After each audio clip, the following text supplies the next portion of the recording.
Welcome to our YouTube channel AV education. तो आज हम लोग देखेंगे क्लास 9 का चैप्टर 14 जो कि है area of triangle and quadrilateral. तो एक्सरसाइज 14 का क्वेश्चन नंबर आज 11 देखेंगे।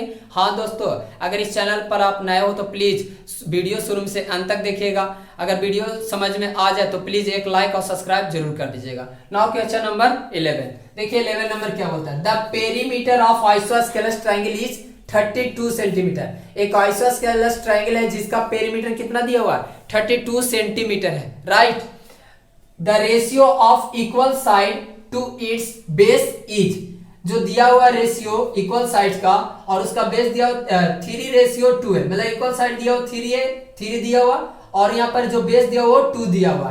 तो find the area of triangle. तो इस एरिया ऑफ ट्रायंगल आपको निकालना है। तो देखिए isosceles means the two sides are equal, दो साइड इक्वल होता है आइसोस्केलस में। तो देखिए इस तरह से अगर मान लिया जाए ये आइसोस्केलस ट्रायंगल है, ये आइसोस्केलस ट्रायंगल है, ठीक है ना, ये आइसोस्केलस है। तो बेस तो दिया हुआ 2, ठीक है ना, यहाँ पर बेस 2x हो जाएगा क्योंकि रेशियो फॉर्म है, और ये 3x तो ये भी है 3x हो जाएगा। देखिए कैसे सो समझाते हैं। यहाँ पर सॉल्यूशन लिखेंगे और जो गिवन है वो पहले मैं लिख देता हूं।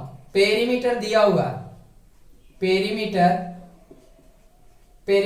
दिया हुआ कितना? 32 सेंटीमीटर दिया हुआ है। और इसका जो दिया हुआ है, मान लो कि इस सारे रेशियो को क्या मान लेंगे? लेट द फर्स्ट साइड को क्या मान लेंगे?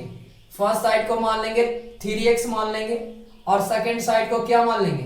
सेकंड साइड को मान लेता हूं 3x, क्योंकि आइसोस्केलस ट्रायंगल तो ये 3x तो ये भी 3x हो जाएगा। क्यों? क्योंकि दो साइड इक्वल होते हैं। अब देखिए यहाँ पर बेस लिखेंगे तो बेस कितना हो जाएगा? बेस हो जाएगा आपका 2x हो जाएगा। यहां पर ऐसे इस तरह से लिखेंगे, बेस क्या हो जाएगा? 2x हो जाएगा। नाउ उसके बाद पेरीमीटर निकालेंगे। पेरीमीटर का फॉर्मूला क्या होता है ट्रायंगल का? सम ऑफ ऑल साइड होता है। तो लिखेंगे यहां पर सम ऑफ ऑल साइड, ये आपका पेरीमीटर है। पेरीमीटर दिया कितना है? 32 दिया हुआ है। पेरीमीटर 32 दिया हुआ है। और क्या होता है? सम ऑफ ऑल साइड यानी कि 3x प्लस 2x हो जाएगा, राइट। तो यहां पर 32 हो जाएगा। देखिए तो 3 6 होगा, 6 और 2x 8x हो जाएगा ना, 8x हो गया। यहां से देखिए 32 ये आपको 8 डिवाइड में आ जाएगा, ठीक है, ये 8 मल्टीप्लाई में था, डिवाइड में आ गया। अब यहां पर कैंसिल करेंगे। देखिए कैंसिल करेंगे तो क्या आ जाएगा? 8 4 जा 32, यानी कि x इक्वल टू कितना आया? 4 आया ना। उसके बाद तो आई थिंक समझ में आ रहा होगा, ये आपका लीनियर इक्वेशन से रिलेटेड है। तो यहाँ पर देखिए तो फर्स्ट साइड को क्या माने थे? नाउ अब फर्स्ट साइड को क्या माने थे? फर्स्ट साइड को हम माने थे 3x माने थे। इट मींस कह सकते हो आपको 3 into x की जगह पर मैं 4 पुट कर देता हूं तो ये 12 सेंटीमीटर हो जाएगा। और सेकंड साइड को क्या माना था? सेकंड साइड को भी मैं 3x माना था, 3x हो जाएगा। तो 3 into 4 यानी कि ये 12 सेंटीमीटर हो जाएगा। अब देखिए जो बेस क्या माने थे, एंड बेस को हम माने थे 2x माने थे, यानी कि 2 into 4 यानी कि 8 सेंटीमीटर आ जाएगा, राइट। आई थिंक यहां तक तो कोई डॉट्स नहीं होना चाहिए। मैं अभी कुछ नहीं किया हूं, सिर्फ रेशियो फॉर्म को डेवलप किया हूं इस तरह से।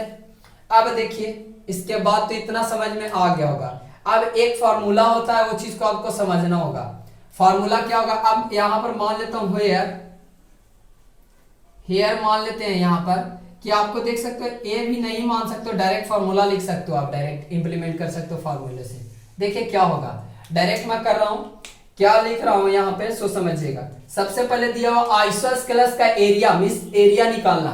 तो एरिया ऑफ आइसोस्केलस का फार्मूला क्या होता है? b/4 into root 4a² minus b² होता है। देखिए मैं वही लिखता हूं, एरिया ऑफ ट्रायंगल जो हो, एरिया ऑफ ट्रायंगल इसका क्या हो जाएगा? यहां पर एरिया ऑफ ट्रायंगल इस तरह से हो जाएगा। यहां पर लिखेंगे b/4 into root 4a² minus b²। लेकिन बहुत सारे बच्चे ये समझ रहे हो कि एरिया ऑफ ट्रायंगल तो ओ होता है, लेकिन ये मैं ओ वाला नहीं लिखा हूं क्योंकि आइसोस्केलस का एरिया पूछ रहा है। तो आइसोस्केलस का डायरेक्ट एरिया वाला फार्मूला लगा देंगे तो बहुत ही आसान से सोल्व हो जाएगा, जो कि है b/4 over root 4a² minus b² होता है। अब जो कि एरिया तो आई थिंक यहाँ पर क्या क्या आया, यहाँ पर आपको इस तरह से तो गेन हुआ था।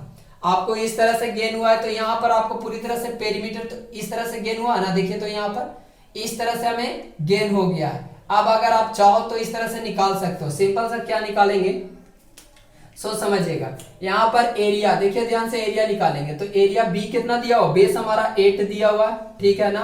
उसके बाद क्या दिया हुआ है, ध्यान से देखिएगा, ये आपका दिया हुआ है 4, उसके बाद दिया हुआ है इनटू, यहाँ पर कर सकते हो इनटू, उसके बाद देखिए ध्यान से ए आपको निकल गया। अब निकालने के बाद क्या कर सकते हैं, ए आपका 12 रखाएगा और क्या बी आपको यहाँ पर 8 रखाएगा।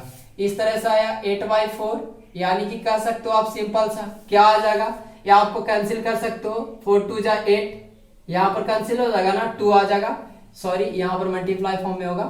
तो ये आपको इस तरह से गेन होगा, ठीक है ना। ये आपको यहां से इस तरह से गेन हो रहा है, देखिए इस तरह से आपको गेन हो रहा है, 2 आ जाएगा।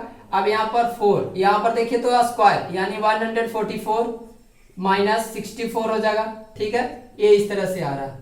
अब क्या आ जाएगा 2 मल्टीप्लाई, यहाँ पर देखिए अब मल्टीप्लाई करेंगे, 4 4 जा 16, यहाँ पर हो जाएगा 4 4 जा 16, एक 17 हो जाएगा और 4 और एक 5, मीन्स इतना आया और 64 आया, राइट। अब देखिए यहाँ पर ये तो आपको 2 मल्टीप्लाई में है, रहने दो, इसे सबट्रैक्ट करते हैं तो 512 आ जाएगा आपको। क्यों, देखिए 6 में से 4 गया 2 आएगा, 7 में से 6 गया 1 बचा 5 का एज इट इज।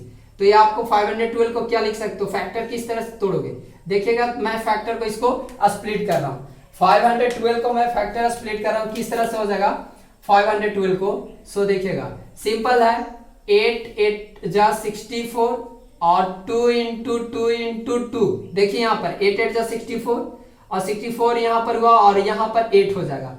तो ये आपको 512 यानी कि 8 का क्यूब कह सकते हो डायरेक्टली, 8 का क्यूब कह सकते हो आप डायरेक्टली यहाँ पर कि 512 होता है। अब यहाँ से देखिए मैं ये 2 तो है, ये 2 के लिए मैं बाहर 1 निकाल दिया, ये 2 के लिए मैं 1 बाहर निकाल दिया, ठीक है ना। तो अब बचा क्या, सिर्फ आपको ये इस तरह से √2 बच गया, राइट, इस तरह से बच गया आपको। फिर से देखिएगा ये 2 के लिए मैं 1 बाहर 8 निकाला हूं, ये 2 के लिए 1 बाहर और ये 2 बच गया, ठीक है।